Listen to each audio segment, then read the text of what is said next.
Ndugu wananchi na watu wa vyombo vya habari, tunapenda kutoa taarifa kwa umma kuhusiana na tukio la ajali ambalo limetokea usiku wa kuamkia leo hii majira ya saa 8 kasorobo usiku. Eneo hili ni kijiji cha Tanangozi ambacho ni tarafa ya kata ya Mseke, tarafa ya Mlolo na wilaya na mkoa wa Iringa, ambapo katika barabara kuu ya Iringa kuelekea Njombe, gari aina ya FAU ambalo ni lori lenye namba za usajili T143 EAF lakini ikiwa na tera namba T455 ADB mali ya Salim Said Mohamed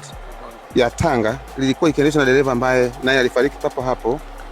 Ilikuwa ikitokea Mbeya kuelekea Dodoma, iligongana na gari yenye namba za usajili T827 ELZ aina ya Yutong Bus mali ya kampuni ya Shabibi Line, likiendeshwa na Michael Mbugi ikitokea Dodoma kuelekea Mbeya na kusababisha vifo vya watu 5 na pia majeruhi watu 5. Aidha, chanzo cha ajali hii ni dereva wa lori ambalo hilo lenye tera aina ya FAU kushindwa kulimudu gari lake kwenye mteremko mkali, kisha kuhama na upande wa pili ambako basi lilikuwa likitokea na kugongana uso kwa uso. Lakini majeruhi wa ajali hiyo wapelekwa katika hospitali ya rufaa ya mkoa wa Iringa ambako wanaendelea kupata matibabu, lakini pia miili ya marehemu ambao alifariki 5 ambao tumetaja kwa katika chumba cha kuhifadhia maiti ambapo ndugu zao watakuja kwa ajili ya hatua zingine za mazishi.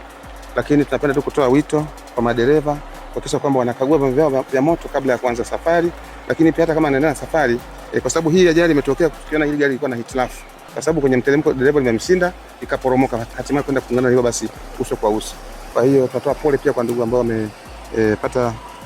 msiba wa hawa ndugu zetu ambao wamefariki, lakini pia pole kwa wale ambao wanaendelea kutibiwa hospitali, na tunaombea Mwenyezi Mungu asaidie ili tuweze kupata uponyaji mapema. Sika mimi nilikuta wenyeji wanaendelea kuwaokoa wale watu walioko kwenye basi, wanaendelea kuwatolea madirishani, wanawasogeza pembeni kwa ajili ya kuwafikia askari kusimamisha magari tuweze kuwasaidia na kuwapakia na kuwapeleka sehemu za matibabu. Hii ni ajali za mara kwa mara kwa sababu hapa kuna asili ya mteremko mkali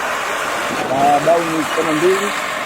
kwa haraka mtu atoka huko akiwa mfeli break lazima anakuja kuleta madhara. Mwanzo ilikuwa anatokea kule Tanangozi chini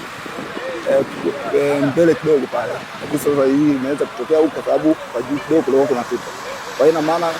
hapa ni mara kwa mara ajali kwa eneo hili hapa zimekuwa zikitokea kutokana na mteremko mkali wa tsunami.